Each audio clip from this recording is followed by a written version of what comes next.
আমি সন্ধ্যা দিয়ে ফোন দিছি, অনেকবার দিছি আপা। এত বদমাইশ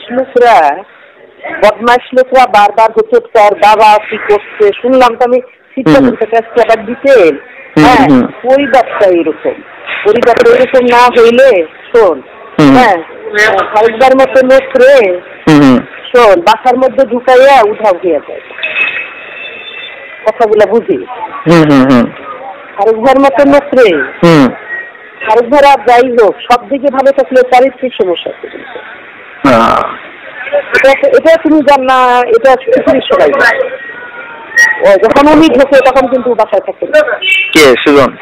হ্যাঁ, এবং এই অভ্যন্তর নেয়। আচ্ছা আচ্ছা, এই জন্যই আমার একটা মাথায় দেখি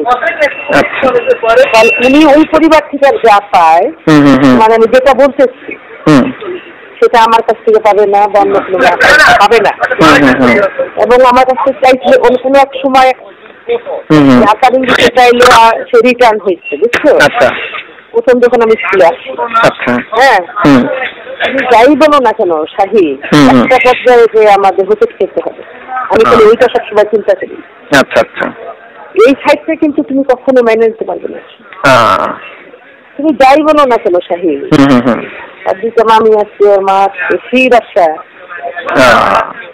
আমি এই সাইডটা কিন্তু আমার মাথার মধ্যে সাংঘাতিক করতে।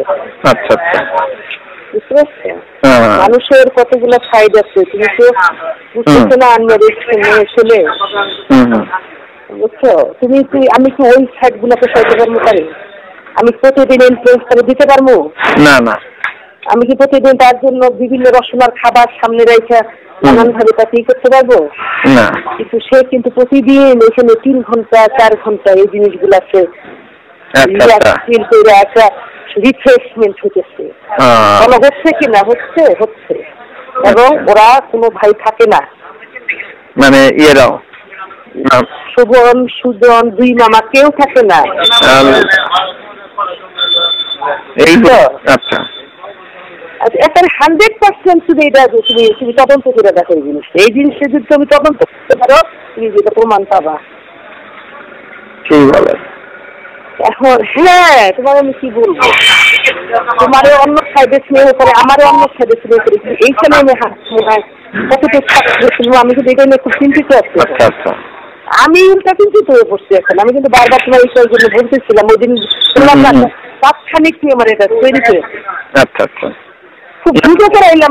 হ্যাঁ, আমি এই জন্য আপনারা বললাম যে আপনার একটা দরকার, আর আপনি যে এতটা জরুরি এটাও আমি তখন এখন বুঝতে পারলাম পরে।